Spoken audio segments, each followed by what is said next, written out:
طویل انتظار، مسلسل اصرار اور سرکار سے تکرار کے بعد پی ٹی آئی مذاکراتی کمیٹی کی بالآخر سابق وزیر اعظم عمران خان سے اڈیالہ جیل میں ملاقات ہو گئی ہے۔ 1 گھنٹے سے زیادہ جاری رہی یہ ملاقات، جس کے بعد میڈیا سے گفتگو میں کمیٹی کے جو ترجمان ہیں صاحبزادہ حامد رضا، انہوں نے کہا کہ عمران خان نے مذاکرات کے حوالے سے گائیڈ لائنز دے دی ہیں جس سے حکومت کو آگاہ کریں گے۔ انہیں بتائیں گے کہ 9 مئی اور 26 نومبر پر جوڈیشل کمیشن بنائیں، اگر کمیشن نہیں بنتا تو مذاکرات آگے نہیں بڑھ سکتے۔ ہماری ڈیڈ لائن 31 جنوری ہے، اس میں توسیع کا اختیار بھی صرف عمران خان کے پاس ہی ہے، لیکن خان صاحب نے ہمیں مکمل اختیار دیا ہے۔ حکومت کو چارٹر آف ڈیمانڈ پیش کریں گے جس پر اپوزیشن لیڈر عمر ایوب کے دستخط ہوں گے۔ مذاکراتی کمیٹی کی ملاقات سے پہلے وزیر اعلیٰ خیبر پختونخوا نے عمران خان سے تنہائی میں 1.5 گھنٹے تک ملاقات کی ہے۔ اس دوران کمیٹی اراکین اڈیالہ جیل کے ایڈمن بلاک میں موجود رہے۔ اب سوال یہاں پر یہ ہے کہ ایسی کیا گفتگو تھی جو علی امین کمیٹی کے دیگر اراکین کے سامنے نہیں کر سکتے تھے؟ کیا وزیر اعلیٰ بیک ڈور رابطوں کی کوششوں میں مصروف ہیں؟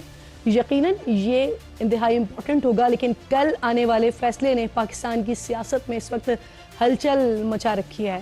احتساب عدالت کے جج ناصر جاوید رانا صبح 11 بجے اڈیالہ جیل میں 190 بلین پاؤنڈ ریفرنس کا فیصلہ سنائیں گے۔ عمران خان اور ان کی اہلیہ بشرا بی بی کے خلاف 190 ملین پاؤنڈ کیس، جسے القادر ٹرسٹ کیس بھی کہا جاتا ہے، اس کا فیصلہ محفوظ ہو گیا ہے، جو کہ 2 مرتبہ ملتوی ہوا اور اس کے بعد کل سنایا جائے گا۔ احتساب عدالت نے 18 دسمبر کو یہ فیصلہ محفوظ کیا تھا۔ تحریک انصاف کے اپنے رہنما بارہا یہ کہتے ہوئے ہمیں سنائی دیے کہ عمران خان کو لمبی سزا ہو سکتی ہے۔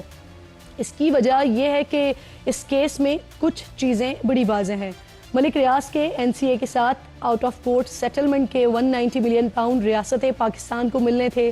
برطانیہ کی نیشنل کرائم ایجنسی نے 2019 میں ہی بتایا تھا کہ یہ پیسہ ریاست پاکستان کو جانا ہے، لیکن پھر ہوا کیا؟ سنتے جائیے۔ بڑی ہوشیاری کے ساتھ یہ رقم ملک ریاض کے جرمانے میں ایڈجسٹ کر کے سپریم کورٹ کے اکاؤنٹ میں ڈال دی گئی، جس سے ملک ریاض کو فائدہ پہنچا۔ پھر کیبنٹ سے اس ایڈجسٹمنٹ کی منظوری بھی بند لفافے میں تصدیق سابق چودھری، سابق وزیر پرویز خٹک، فیصل وافدہ اور شیخ رشید کر چکے۔ ناظرین، اس کے بعد پھر خود پی ٹی آئی رہنما لطیف کوسہ صاحب نے انکشاف کیا کہ پیسے کیبنٹ کے سامنے معاہدہ لانے سے پہلے ہی سپریم کورٹ کے اکاؤنٹ میں پہنچ گئے تھے، اور انہیں معاملات کے دوران ملک ریاض نے القادر یونیورسٹی کے لیے زمین عطیہ کر دی۔ حکومت کے مطابق یہ معاہدہ بحریہ ٹاؤن اور عمران خان کی اہلیہ بشرا بی بی کے درمیان ہوا تھا۔ اس کے علاوہ بہت سے مختلف مقامات پر فرد شہزادی کے نام زمینیں ٹرانسفر ہوئیں۔ اس کے علاوہ ملک ریاض کی صاحبزادی کی ایک آڈیو لیک ہوئی جس میں انہیں یہ کہتے ہوئے سنا گیا کہ فرا گوگی ان سے بشرا بی بی کے لیے ہیرے کی انگوٹھیاں مانگ رہی ہیں۔ اس لیے یہ کیس ماضی کے تمام کیسز سے زیادہ اسٹرانگ ہے، اور شاید یہی وجہ ہے کہ پی ٹی آئی رہنما سمجھتے ہیں کہ خان صاحب کو اس کیس میں سزا ضرور ہوگی۔ القادر ٹرسٹ کے ٹرسٹیز میں عمران خان اور ان کی اہلیہ بشرا بی بی کے علاوہ تحریک انصاف کے رہنما زلفی بخاری اور بابر اعوان شامل تھے، لیکن بعد میں انہیں ہٹا دیا گیا، جس کی وجہ بھی آج تک نہیں بتائی گئی ہے، اور نہ ہی یہ بتایا گیا ہے کہ آخر برطانیہ کی نیشنل کرائم ایجنسی کی تحقیقات کے نتیجے میں ملک ریاض نے مقدمہ لڑنے کے بجائے تصفیہ کیوں کیا، اور اس وقت کی حکومت نے کیا تحقیقات کی۔ یہ کس کا پیسہ تھا جو ملک سے باہر گیا، کس طرح گیا، کیوں ملک ریاض نے برطانیہ میں الزامات کا سامنا نہیں کیا، کیوں وہ خود کو بے گناہ ثابت کرنے کے بجائے آؤٹ آف کورٹ سیٹلمنٹ پر راضی ہو گئے، اور حکومت پاکستان نے اس سب پر اس وقت خاموشی کیوں اختیار کی۔ اکتوبر 2022 میں نیب نے اس معاملے کی تحقیقات شروع کی۔ 1 مئی 2023 کو نیب نے بانی پی ٹی آئی ان کی گرفتاری کے وارنٹ جاری کیا، اور انہیں 9 مئی کو اسلام آباد ہائی کورٹ کی عمارت سے رینجرز کی معاونت سے گرفتار کیا۔ پھر 1 دسمبر 2023 کو نیب نے بانی پی ٹی آئی، ان کی اہلیہ بشرا بی بی اور ملک ریاض سمیت 8 افراد کے خلاف القادر ٹرسٹ کیس میں ریفرنس ظاہر کیا۔ 27 فروری کو کرپشن کیس میں احتساب عدالت نے عمران خان اور بشرا بی بی پر فرد جرم عائد کر دی۔ نیب حکام کے مطابق اس معاملے کی انکوائری میں پی ٹی آئی دور حکومت کے تقریباً تمام کیبنٹ اراکین کو طلب کیا گیا، جنہوں نے 3 دسمبر 2019 کے اجلاس میں شرکت کی تھی، لیکن پی ٹی آئی کے صرف کچھ رہنما ہی نیب کے سامنے پیش ہوئے۔ اس کیس میں ناظرین سابق پرنسپل سیکرٹری اعظم خان، سابق وزیر زبیدہ جلال اور پرویز خٹک کو بھی بطور گواہ شامل کیا گیا تھا۔ گزشتہ سال کے آغاز میں احتساب عدالت نے